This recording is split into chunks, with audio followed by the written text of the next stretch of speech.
Welcome to Like Mother, Like Murder. I am Rachel. And I'm Heather. We bring you the good, The badass. and the crime.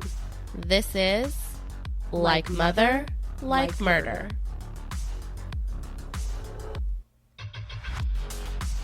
Hello, everyone, and welcome to Like Mother, Like Murder. Ribbit. I told you weren't ready. Ribbit, ribbit. Hello, everyone. We are on one right now. Heather cannot stop laughing. And that is how we welcome you to another episode of Like Mother, Like Murder today. Look, y'all. We're currently recording this on a Friday morning. It's been a crazy week. Not just for literally the world, right? But like also just in my personal life. I think I don't know if this is the end of a cold or the beginning of a cold. I'm kind of hoping like it will just like maybe quick sore throat and go away. But you know what? Rachel and I just spent the last 5 minutes laughing about frogs. And that's where we stand today. And I feel that this is going to really cap out my week very well. And it's a great energy for a good badass crime because we need that energy, right? We do. We definitely do. Especially, we needed that laugh as well because Heather came on to the recording as she should, as she does every single time. Absolutely ready, absolutely gung-ho, and this hoe was like, guess what? I don't have my script. I have no script today, you guys. I have been like trying to work on our YouTube and trying to work on all these different things. I've been creating a bunch of different designs and writing all these scripts, and I want to believe in myself and say that I have it under control. But after this morning, I'm not sure. You know what? This is the thing though, Rachel. What happened to you? Because you guys, she had a script, but it is now since deceased. It is. It is disappeared. And that has happened to literally everyone. Everyone has gone through that where all of a sudden the document they were working on is no longer there. We tried all the tricks and whatever to get it back. But you know what? It happens. It happens to the best of us. I'm sure it even happens to Bill Gates. So who's that? Is that relevant? Just kidding. I was going to say, should I say like Mark Zuckerberg or something? Elon Musk has no Elon script. Musk? No, Joe Rogan who? It's okay because this is, I mean, if any time was the time to go through this, it is now. It is now. And right. It's going to be fine. It's a good, the badass, and the crime. I still have the articles that we will be talking about, but you will see I'm a script girly. So as I go through this, I need everyone to message me. Literally, you guys, DM me after you listen to this and let me know if you could tell. I need to know, is it in my head? Is it something that's in my head? Or do I only function when it's written out? We shall see. We shall see. So what's up? What's up is, like I said, it's Friday after just an insane week. Elections, which, I mean, I live in California, so, but even in California, like some of the local state things were insane. Like it's insane. And then we had crazy winds the last few days. I mean, so crazy that this literally Wednesday, the winds were so bad. We woke up that, the tree in front of my kid's house. Okay. What? I need to Do you live there? Do you also live in this house? Not my house. Did you buy your kids a house? The tree in front of the daycare. My kids' daycare. Their second house. Their second house. This is like probably like 100-foot tree. Huge tree. It freaking... Really? Like, wow. That's how bad the winds were. Dang. It blocked the road. Had it literally shifted 10 feet to the left, it would have hit the building for sure. Shoot. crazy. Our power kept going in and out on Wednesday, and and then now I've got this throat thing, so I'm Love it. like, it's yeah, wow. Yeah, just got to make it through the rest of 2024. We're almost there. We're almost there. Barely. We're going to make it. And you're going to do a pull-up and all is well in the world. Yeah. Don't remind me. You guys, also, let me add, we are putting stuff on YouTube. And so now you guys can go watch Heather laugh about everything. You don't only have to listen to it and hear me say, I wish you could see Heather's face Literally. right now. No, Rachel has done an amazing job. So she was showing me technical genius of getting our faces and bodies onto the screen for YouTube, and it's legit. It looks super cool. It looks super profesh. And yeah, now I'm that much more, though.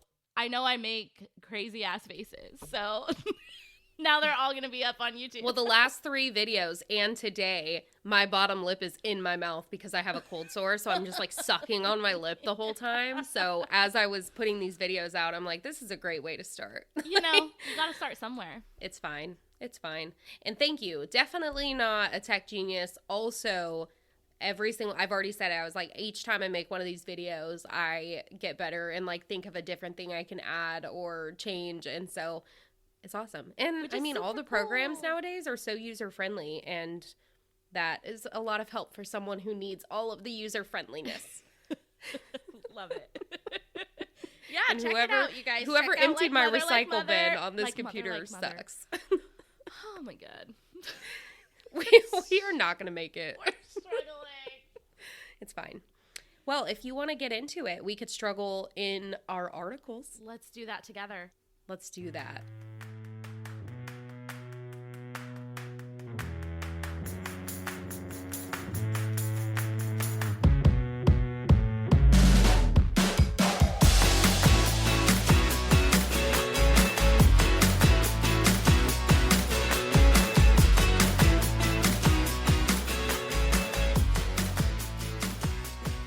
And the best Shall we part rock, is paper, scissors? no. I was gonna say the best part is we don't have to rock paper scissors because you know. Okay. This first one. So if this is your guys' first time here, Good Badass Crime, we take articles from these any news article we can find, and we find a good one, a badass one, and a crime one. And if you didn't know, that Good Badass Crime has been our tagline since day one. Yes, since day one. Since going day on one. almost, we're going to be going on 3 years. And I would like to say, if this is your first time here as well, we're not usually this funny. So No. you're welcome.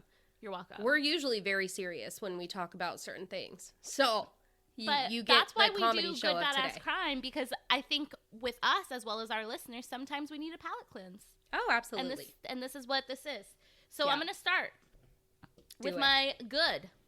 Here is the headline. Good me. You.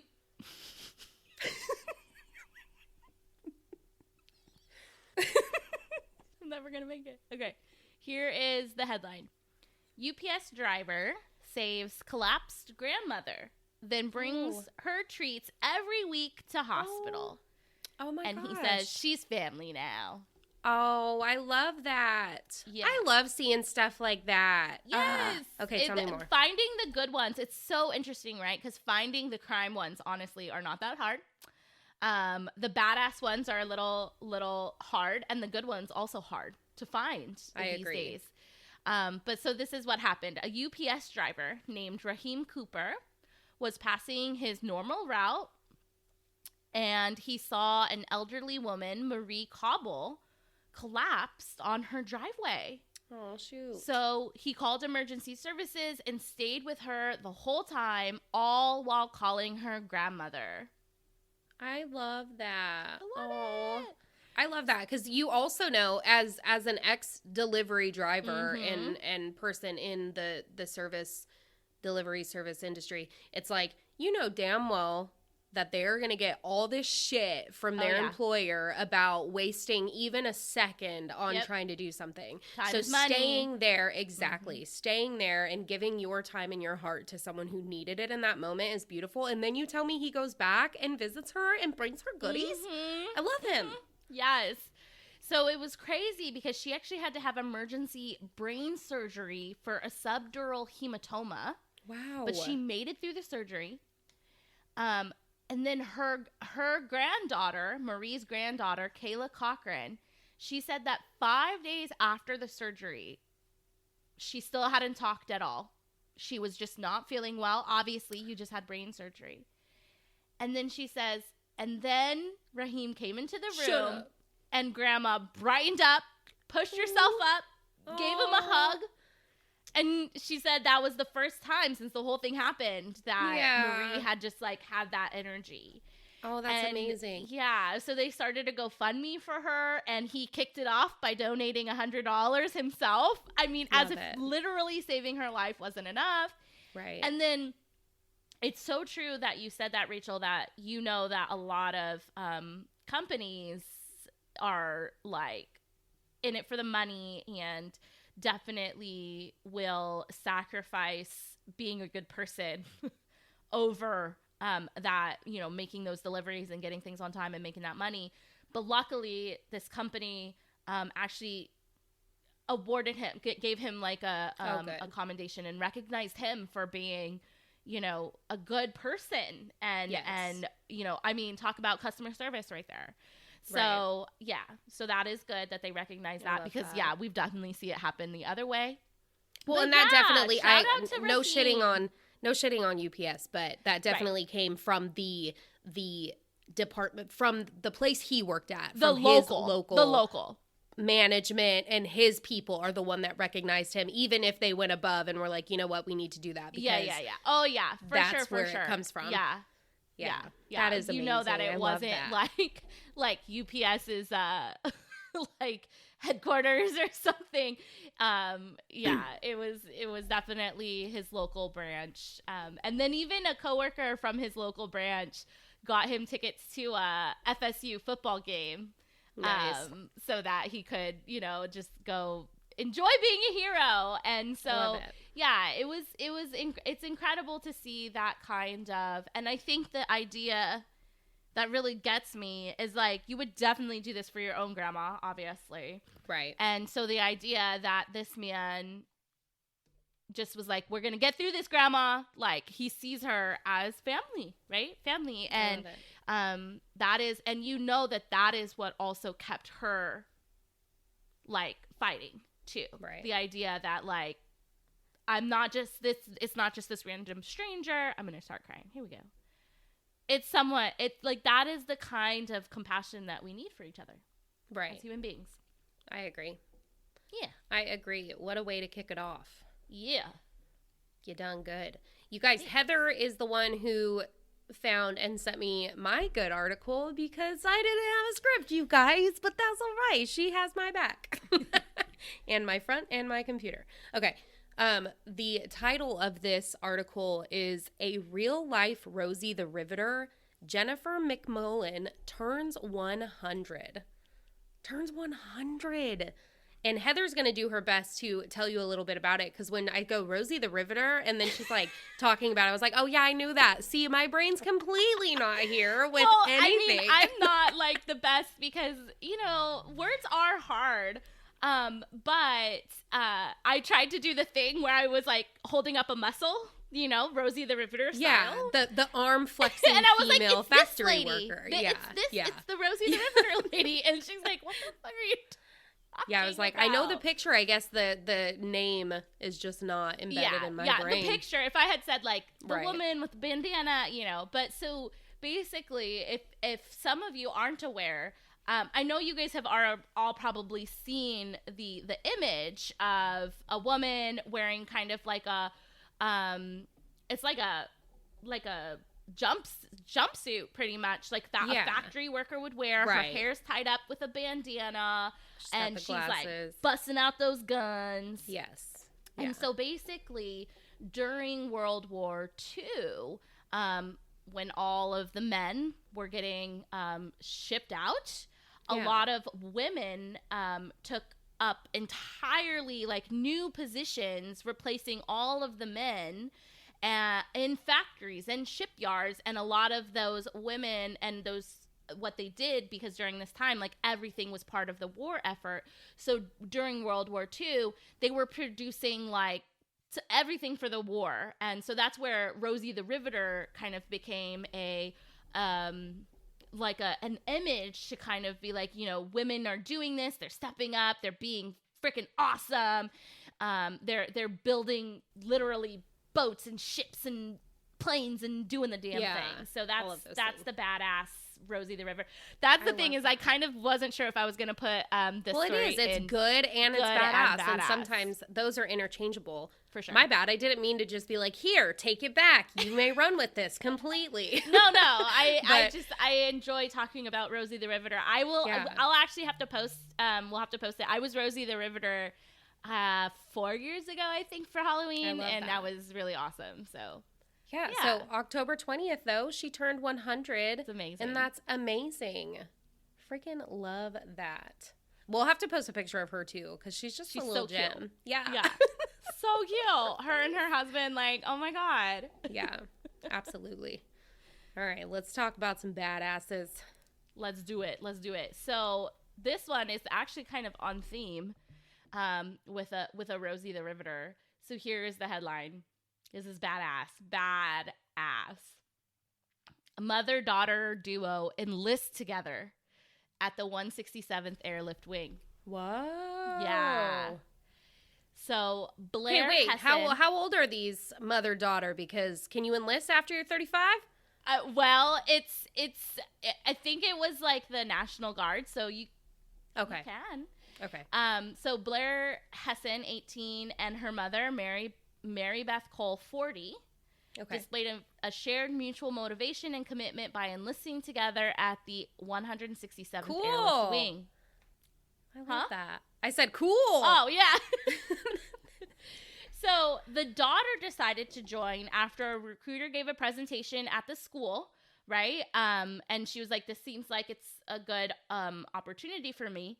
And then her mom, Mary Beth, who had already served 15 years in the local police department, enlisted right after Blair, crediting her daughter for the decision. Love that. So the mom said, seeing Blair enlist really tilted the scales for me. I thought that if I'm going to send my kid out there to do something, I'd better be willing to do it too. Wow. Yeah. Yeah. All the goosies. Yeah. So both mom and daughter badass. They're both going to go off to basic, do their training, and then they'll both actually be stationed in the same area when they return. Friggin' awesome sauce. I love it. Like, I feel like as parents, like, it's one of those things where we always have our children's back, and, like, we're always looking out for them and doing what's best. And now this mom is straight up like, I have your back in life and in war. Yeah, like, 100%. In everything. 100%. I love it so much. Yeah. That's crazy. What's your badass? My badass is on the emotional side. I know, but we need to talk about her. It's going to break your heart. Oh, no. And I just feel like we just need to talk about how absolutely amazing she was. And she's no longer with us. But I'm going to read the article title and then we'll talk about it a little bit. So, a single mom with terminal cancer was raising money for her own funeral. You saw this one? I know. How could you not? So this mother, she was a mother of two, a Utah mother out of Ogden. One of our besties is in Ogden. She was diagnosed with cancer, with a rare terminal cancer, and she fought for 2 years. She fought 2 years, long and hard, and her name is Erica Dierte Carr. When she was 30, she was given 3 months to live. And so what she did, because even when she was diagnosed, she kept working. She kept trying to provide for her children and doing everything that she could. As soon as she was given those 3 months, she said, 3 months to make the best of what time I have left. I need to make sure my kids will be okay after I'm gone. So like I mentioned at the very beginning, she did pass away recently in October. During this fight, one of the things that she was trying to do was be able to pay for her funeral, to take care of the things she needed to take care of as a mother for her children. And she created a GoFundMe. And this GoFundMe definitely helped to raise the money that was needed for the funeral for these children, or for this mother. But it also was able to raise over $1 million to help support the children and to financially help take care of these 2 children. So it's just, like I said, it was emotional. It's one of those things where, like, did I want to talk about it? Yes, I did. Yeah. Because it is a badass thing to do, to even how we just said it just there with this mother and daughter. You do what you can for your children. And that is when you're living, and even when you know that you won't be here anymore. I mean, it's so insane. And it just really goes to show y'all, like, we really don't know what's going to happen. Right. And we need to, Rachel says it all the time, like, hug your babies and tell the people that you love them, and, you know, just, I mean, live your days. And it's really amazing in that moment, because you can, I mean, it would not be completely understandable if someone received that diagnosis and was like, just shuts down. Because, I mean, that's a lot. Right. But this mom, complete badass, is like, you know what? I got 3 months. We're going to do the damn thing. And not only do the damn thing, I'm going to take every single second to be with my babies, to be there. And her life had drastically changed, like what she went through over, I mean, we know, we see it, but I've seen many people go through different cancer diagnoses and see lives change and torn apart. Right. And it's, I can't even imagine, horrific. And to know that she got that and then was like, you know what? Before I go out, I'm going to get them situated. And that's exactly what she did. Which is amazing. Shout out. Badass Erica. Badass. Super badass. Yep. Whew. I know. Right. You're like, just hold it together. Okay. All right. Switching gears. I feel like sometimes we need to, like, switch up. Like, instead of good, badass crime, we need to, like, switch it up. Although, you guys know me. I like to end on my petty ass crimes, because mine is also something we will be mad talking shit about. Okay. And then at the end, I actually switch back, and I do have another good, heartfult story that I'm going to be sharing. Okay. I did have it written out, but now I'm just going to talk about it. So, we'll see. Scripty DMs. All right. Let's switch gears here to the crime. Okay. This is the headline. This is ridiculous. And just gets more and more ridiculous. British doctor jailed for trying to kill mother's partner with fake COVID jab. What in... Okay, so this gets even weirder and weird. I literally had to read this article 2 times over because I was like, wait, what? You need to read that title 2 times over, because I'm like, huh? So this guy, Thomas Kwan, he's 53. Okay. He's actually a doctor. He is a doctor. Okay. He received a sentence of 31 years for a failed attempt to kill his mom's partner with a fake COVID-19 vaccine. There's so many things going on in my head right now. Like, there's so many things. And watch, it's only going to get worse, because this guy, he is a doctor. He disguises himself as a nurse. A community nurse who is, so a community nurse is like, they'll go into the home, like maybe like a person is kind of like doesn't want to go into the hospital, so a community nurse shows up at the home and provides like at-home treatment. So this guy passes him off as a nurse, even takes his own mother's blood pressure before administering poison to his mom's partner, Patrick O'Hara. Now, luckily, Patrick O'Hara actually survived. What? So this guy not only botches the assassination attempt, so this guy survives, but he does suffer, okay, and I might get this wrong, necrotizing fasciitis, which is a potentially fatal flesh-eating bacterial infection. Wowzers. Yeah. So why did this doctor decide to try to kill money? He wanted his mom's money, and yeah, that was one of the thoughts that because I was like, why would you do that? You're old. Go live your life. What are you doing? Back off your mom and her dude. And then I was like, oh duh, he wants all her money. Yes. So her will said that the house that the mom and the partner were both living in at the time, that house would go to the partner. So he comes up with this plan to disguise himself as a nurse. He wears a wig, Rachel. I really want to know what this guy looks like. Well, and for them to not notice, like, I know that you have a mask on. I know you have a wig on. I know you have, like, all of the things. But the way that someone walks, the way that they talk, like, you would know your child. Yes. Especially dude went to someone acting who, school. Like, that you know that well. Right. So he wears a wig. He goes into the house that his mom and her partner share. He takes the mom's blood pressure, and then he injects the partner with this dangerous poison, saying it's a COVID booster. Oh my gosh. What the hell, dude? And now, guess what? Even if your mom did change the will, you ain't getting shit because you in jail for the next 30 years. Like, that's crazy. Oh my god, dude. What an idiot.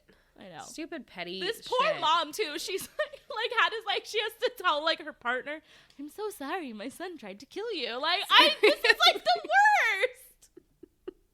That is awful. Guy's an idiot. And he's a doctor. So like, come on, man. We've seen a lot of like doctor crimes or people trying to be doctors or acting like doctors or taking stuff the knowledge, and administering. Right. Because so like he concocted this poison, like this fake COVID booster shot. He concocted this poison, and so like we've seen this before, like Angel of Death type situation. But this guy was just freaking. I want to see him in his wig. I wish they would have got a picture of that shit. Yeah. Wow. Yours is crazy, but I have to tell you mine is crazier. Oh no. But it's also going to make me mad. Oh yeah, you're going to talk a lot of shit right now. Man. That's why I couldn't wait for it. Texas mother accused of trying to sell baby on Facebook. Oh my god. What in the world? Wait, didn't last time you did one where a woman tried to buy a baby? And now you're doing one that where was at Walmart. That was at Walmart. Yeah. Someone was trying to buy a baby.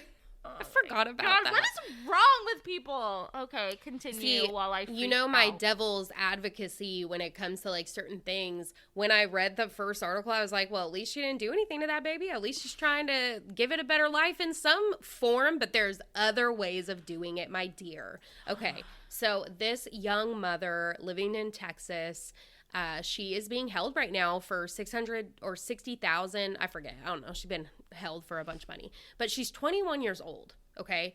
Charged with third-degree felony for the sale or purchase of a child. She gets pregnant. She goes through this whole process. I read text chains between her and, I don't know if it's really her aunt, whoever Aunt Jenna is, but her saying like, hey, do you know anyone who would want to adopt my baby? And the aunt's like, do you really want to put it up for adoption? Do you want to see if there's someone else who could care for it until you figure your stuff out? She ends up calling her out, pretty much saying she tells Aunt Jenna, well, no, the baby's going to have to be with someone else because the baby's going to be positive. And so Jenna tells her, like, positive for drugs? What are you referring to? And she goes, yeah. And she's like, well, you're on drugs right now trying to, like, it's just this whole situation. And so what ended up happening was Juniper Bryson. She used drugs. She got pregnant. The baby did have it in the baby system once the baby was born, and in Juniper's system. But so what happened? She goes on Facebook. She goes into one of like the mommy pages type thing and pretty much says like, hey, who's looking to adopt a child? And so these conversations start happening, and there's a lot of people who do want to adopt children, and maybe they can't go through with the adoption services or other services money wise. I don't know. But she starts like talking to people and trying to find like the highest bidder for her baby. Heather, the highest bidder. There was even one who was actually, it was a couple that was on their way to meet with her. And Juniper writes them and is like, oh, you need to send me $150 to like make sure that you hold it. And they were like, put a deposit down on a fucking baby? Yes. And so anyway, she ends up like going off on them, telling them to turn around, that she is having someone else, all while there is already someone who was brought in by the family who was going to adopt. This was a mom who would foster, who has adopted before, and she was at the hospital with Juniper the entire time she was in labor. Okay, I forget her first name. I think it's Jennifer Williams. It's definitely Williams. She's at the hospital with Juniper, and she's there. She goes through the whole process, forms this bond with the baby the day after, and then Juniper's on her phone, like looking at stuff, and pretty much tells the nurse, take this lady out of the hospital. She's no longer allowed to be here. The lady even named the baby, like on the birth certificate, named the baby, did all of the things because Juniper got a higher bidder on the phone and was like, no, you need to go. So now, right now, the child was taken, is staying with a friend. The last thing I saw, the baby was staying with a friend of Juniper's, but this woman is still trying to fight for the ability to adopt this child. Yeah, I mean, it's wild. That's crazy because, first of all, when a baby is born in that situation where there's clearly drugs in the system, it should immediately be taken into like the foster care system, which, you know, is for the safety of the baby, clearly. And so I don't know why Juniper was even able to do that. And, oh my God, this is all I think so they might wrong. have been waiting on the stuff when she told them to get out, because that is ultimately what happened in the beginning. But that was actually one of the things that she said, is she was raised in the foster system, and she didn't want, in a sense of people have hearts somewhere, right? She didn't want her baby raised in the foster system because she didn't want the baby to go through what she went through. So she was trying to find someone else. That's fair. That's fair. But she found someone. She found a family member who was willing to take that baby. Someone. And then she says, that person wasn't a family member. It was someone who was brought in by a family member. Okay. Yeah. But and then she also she says, I found someone who's going to pay me money for. What in the? Yeah. And then she has the nerve to say, like, it was never about the money, but I needed to get a down payment for an apartment. And so it was about the money, bitch. I don't, what? Like, come on. It was about the money, bitch.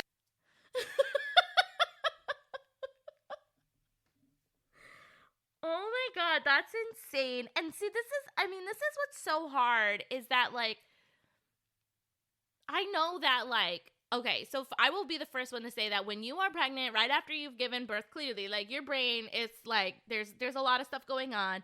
And she's young. She's only, what, you said, like, 21 years old. Like, I get there's a lot of stuff going on. But come on, you have to know that that is not the right thing to do. Like, right. Come on, man. Yep, wow. I agree. Wow. Pretty wild. I told you. That's why I was like, yours is bad, insane. But mine is like, ugh, that's disgusting. Yeah. But isn't it wild also, like, how my brain instantly goes to, like, well, at least she didn't do anything worse, because we see that all the time. So at least she was trying to sell her baby, and it, like, none of it's okay. None of it's okay. None of it's okay. There's levels of not okay, though, and I see what you're saying. Levels of not okay. Yeah, you get me. I do. You get me. Okay. Hopefully everyone else gets me. Wrap this up with a good one, or like your happy story that we should talk about. Okay, so this one actually, this I just saw. It's something that was local in my local news, and I kind of held on to it, and I wanted to talk about it really quickly to end the episode and bring us back to like a more positive note. So the article says, Mystery of the Tates Creek Road Christmas Tree Case Solved. Oh, Don't cry already. it's so sweet. Okay. So from this article, it says that yesterday we shared with you the story of a mysterious decorated Christmas tree in the middle of Tates Creek Road. And today we speak to the man behind the holiday cheer. Oh. Every time you go, then I try not to cry. So this man, his name is Lloyd Mullins. He is a local to the area, and he has gone through a lot in his life.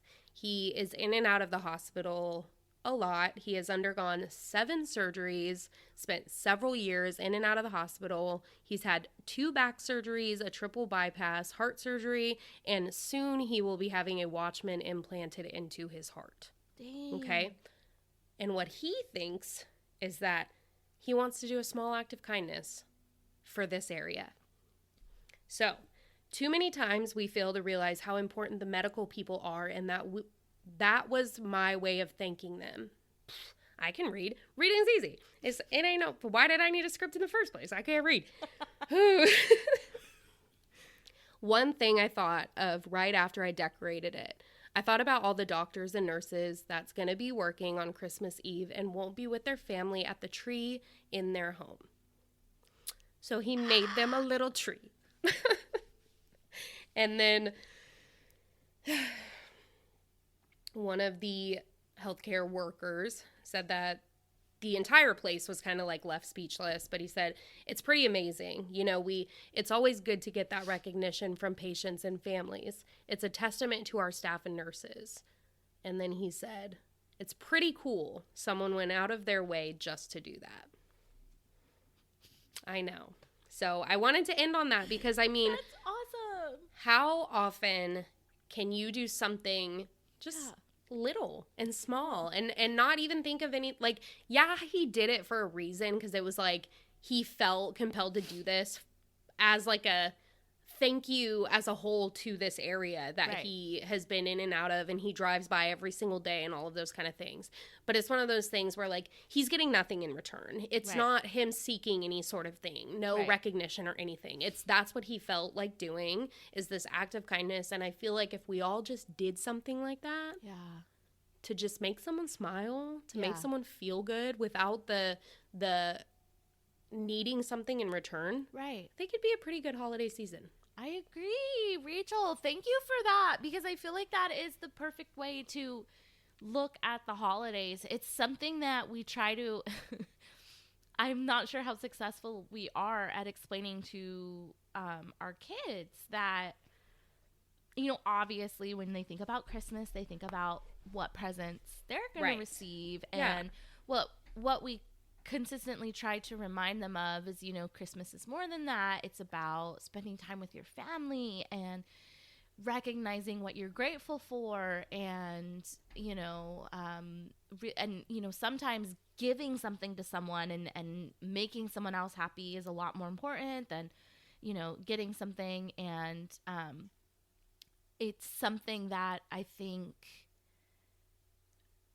we lose sight of through the holiday season, whether that is because of the hustle and bustle, the stress, the literally like, oh shit, I've got 5 holiday events, and also I forgot to grab a gift for my second cousin's kid, and this, that, and the other, right? And so, you know, it's hard to remember that really this is the time of year for celebrating things we're thankful for, things we're grateful for, spending time with those we love, and just being, you know, being good people and recognizing the importance of that, and that kindness to strangers. And, you know, it's like you said, little things that can change someone's whole outlook this holiday season. So Yeah. Thank you for bringing that, because I feel like that's a perfect way to kind of wrap up our good badass crime and all of that fun stuff. And it's, yeah. Thank you, Rachel. That was perfect. You're welcome. You are welcome. I love it. And now I'm like even more like ready for the holidays. Yay. I feel like we all need to be in that headspace. It's a lot. It is a lot. It is It's a lot, but that's all right. Yeah. 2024 has been a year, y'all. 2024 has been a year. Every year. We need to kind of take a few lessons from some of the people we talked about today, not all of them. Yeah, don't sell your baby. Yeah. Don't try to give fake COVID shots. But I think lessons learned from some of our badasses, that, you know, we got to look out for each other. Yes. We have to be able to be there for our friends or family and complete strangers when the time calls for it. And we just got to be good people, man. Good people. Gosh, good people. Raise them, be around them. Yep. All the things. I love it. All right, listen we to will them talk to you guys on your favorite podcast platform and give them a 5-star review if you haven't already. Ooh, we would love that. Do you like how I slide that in there? Those are good people. Yeah, you're like sliding it in. I'm like, okay, bye. No, I was going to say that you guys get one more episode from us next week before we go on our little 2-week hiatus. We will be on a little breaky break. Like a we work said, break, we're not going to but a leave you. break from your ears nonetheless. Oh, yeah, we're not on break. You just don't get to hang out with us. No offense. All right, we will talk to you guys next Tuesday. Just a reminder as well, if you guys are not subscribed, we do have our YouTube up, and also over on YouTube, Where the Weird Ones Are is doing a morning show, Weird Java, with Kevin and David, and we are featured on that. We do a mini missing alert or a missing persons alert on that morning show. So if you guys want to go subscribe to that and tune in, you definitely should. They show different like what crazy things seen on TikTok. They talk about a bunch of different stuff. David shares a crazy video that he shares on his Down the Rabbit Hole page. So you guys gotta go check that out. All right? Yeah. All right. We will see you there. Talk to you guys next Tuesday. Okay. Love you. Bye. Okay. Love you. Bye.